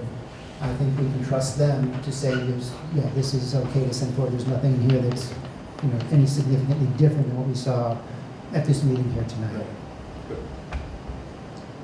Okay, rescheduling the next meeting. Yes. It's not gonna be next month, right? Next meeting, what are we looking for? The next? What are we looking for, guys? Say first, second meeting in March. First meeting in March. It's only one in March. There's only one in March. What the time? March 2nd. March 2nd? March 2nd. So make it due mid-February. February 17th. I don't think you're going to have what you need back from Charles. Nothing to give us enough time to do. Well, that's why I was also asking about your meeting with the village, because until you've had that, you still don't know where the loose ends are there. Yeah. Our next meeting's March 2nd, and after that, it's April 6th. April 6th, and at that point, we'll have had all of the engineering submitted and hopefully at least some initial review. So when you're saying all the engineering, what are you proposing to submit? Well, I think what we submitted the last time, we submitted a full stormwater report. We had a water report, we had a wastewater report. So you'll have your hydraulics, you feel you'll have your hydraulic analysis? Hydraulic analysis for what will be done. I have to work with Adrian, we have to work through our site grading. We've got the lake, we're going to be working on the exact elevation we want for the lake. The lake is a critical part of our stormwater management system. As Adrian showed you the parking lot now, we're going to use the center islands as green infrastructure as part of that for water quality. So we have to make sure that we've got that worked out. Will that also include the DOT information? Will that also be submitted? These things, our intent is to reach out right away to DOT to start that dialogue. Yeah, because it'd be interesting to see whether they are going to require an updated traffic study. Correct. Because that may obviously affect the time frame. Right. And your timeline. In fact, the secret term. I mean, what I would say right now is if we schedule that date and we shoot to get that done for that, assuming we can get everything in on time, we'll hold it. If there's a hiccup because of something. Is that good for you? Yeah, that's fine. I just wanted to get an understanding, because quite honestly, I think it's going to be the DOT just finding out what they're going to say as far as an updated traffic study. Because obviously, if that has to be updated, then I think that April timeframe may be a little too soon. But again, we'll reach out to DOT, start the dialogue and that conversation, and see what direction they point you in. Okay, well, with this in mind, could I hear a motion to continue this public hearing to April 6th at, 7 o'clock? Motion. Second? All in favor? Aye. Thank you very much. Also, I'd like to appoint a couple members to be the ones to review the landscape plan for Mr. Birnbaum, and also to be free to have the phone call with Mr. Birnbaum. Melody, you'd like to do it. Is there someone else who'd like to do it? Edna? Melody and Edna? Okay. And then, report back to the planning board at our next meeting after we've had the call. And assuming that there are no major changes, major problems you have with it, everything should be good to go on that. And we can report back to you. Well, we can, once we firm that up, because we can have 3 people on that, we'll let the rest of the board know what the dates are, and if there's somebody else that wants to join in at that point, we can do that. Michael, Okay. what do you expect from Mr. Birnbaum eventually? Basically, just to say, to look at what you're presenting is this is why we did it this way. This is what we see as the different aspects that define this From landscape, and it Charles. defined it over time. No. So that he says, yeah, I think you've done a good job looking at this area. I think you've done a good job determining really what was here, why it was here, and what you're trying to preserve. In a letter or? Yes. Oh, he will give us, in the phone call, you have the phone call, we will discuss it. But yes, he will give us a written, which will go into the file for this project. Can- Yes. Conservation Advisory Board will be involved in that. Yeah. Perhaps the CAB would like to have someone sit down on that phone call. Sure. And also to review when it comes in, and then also to be there for the phone Yeah, call. so many moving parts, it would help. Yeah. Okay. Michael, could you Yes. convey to Mr. Birnbaum the time frame we're working with here? It Mhm. sounds like we're hoping for about a 2-week review by him, get the answer back, I think that's probably viable. What do you think, Melody? including the phone call, Yeah. so. He's Yeah. seen the property, he's walked the property, so it's Right. not going to be a big surprise to him as to what he's going to see. We have also been, as things have come in, as the letter came in from SHPO, as Nancy's report came in, we've been forwarding those to him as we've received them. Good. So that he becomes familiar with what's going on in our end. So those things won't come as a surprise. He's already seen them, so I think that helps him get on board with where it's going.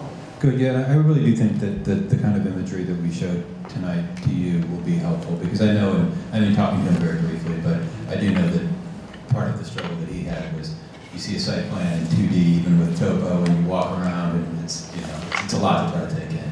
And really, when we were looking at it, the way that it conveyed it the most clearly was the actual renderings of the buildings on site and how they set in the existing landscape. So- Well, as you recall, he took a number of his own photographs when he was on site. So Yeah, he he's did. got So- his own reference points to look at. Yeah, sure. Anything else this evening? Well, I guess then we're all set. Thank you all for coming. Thank you for the presentation. It was very helpful. I think we have a schedule now of what we can expect to Yes. try and get to the point where we can, wrap this up. Yeah, but we definitely will be pushing. So. Well, thank you all for coming. Thank you. Hope for an early spring. Can I have a motion to adjourn? Motion. Second. All in favor? Very good. We stand adjourned.